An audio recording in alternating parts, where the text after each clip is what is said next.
Butterfly देखा है कभी बटरफ्लाई को?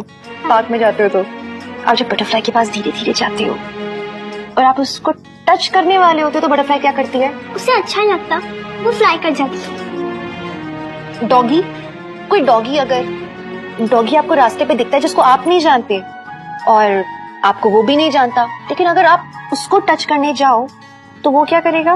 वो बात करता है और डराता है। सी, एनिमल्स को भी पता है कि क्या सही है और क्या गलत है, कौन सा टच अच्छा है, कौन सा टच अच्छा नहीं है। वैसे आपको भी पता होना चाहिए कि बैड टच क्या है और गुड टच क्या है। वो क्या होता है? देखो, कपड़े पहनने के बाद भी ऐसे कुछ बॉडी पार्ट्स है जो हमेशा ही दिखते हैं। इशिमा का क्या क्या दिख रहा है बताओ? हैंड्स, फेस, नेक, फीट। ये सब नॉर्मली दिखता है। क्षितिजा का भी यही सब दिख रहा है। सो अगर कोई इसे टच करे तो इट्स स्टिल ओके, लेकिन ऐसे कुछ बॉडी पार्ट्स हैं जिसको हम छुपा के रखते हैं। हम जिन बॉडी पार्ट्स को कवर करके रखते हैं वो हमारे प्राइवेट पार्ट्स हैं और उन प्राइवेट पार्ट्स को कोई टच नहीं कर सकता। क्षितिजा, कोई नहीं? कोई भी नहीं।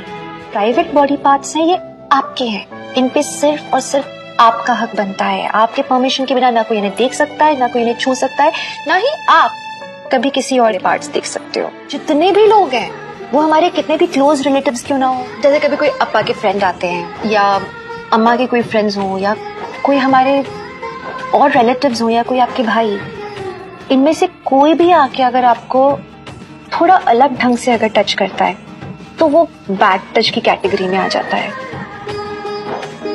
अब आप पूछोगे कि कैसे समझ में आएगा कि गुड टच और बैड टच क्या है? तो अप्पा जब आपको ऐसे करके हक देते हैं तो क्यूट सा, तो कैसा लगता है? और चिट्टी ने भी आपको हक दिया तो कैसा लगा? अच्छा लगता है। लेकिन कुछ लोगों के छूने पे अच्छा नहीं लगता है। अब कोई भी अगर आपको आपके प्राइवेट पार्ट्स पे छुए तो आपको बुरा लग सकता है, तब आपको मना करना चाहिए। No your cheek, your hair, मतलब आपके गाल और बाल को अगर कोई सहलाए, पर कोई अपना है तो वो ठीक लगता है। लेकिन कोई अजनबी, जैसे वो डॉगी मना कर देता है ना बाक करके, वैसे जब अजनबी हम नॉर्मल इंसानों को भी टच करता है गाल पे या बाल पे और हमें अच्छा नहीं लगता है तो हमें मना कर देना चाहिए, क्योंकि वो बैड टच है। पर ईशू चिट्टी, अगर कोई मुझे बैड टच करे तो मुझे क्या करना चाहिए? कब जोर से नो बोलना। क्या करोगे आप? नो। एग्जैक्टली, जोर से नो बोलना है आपको।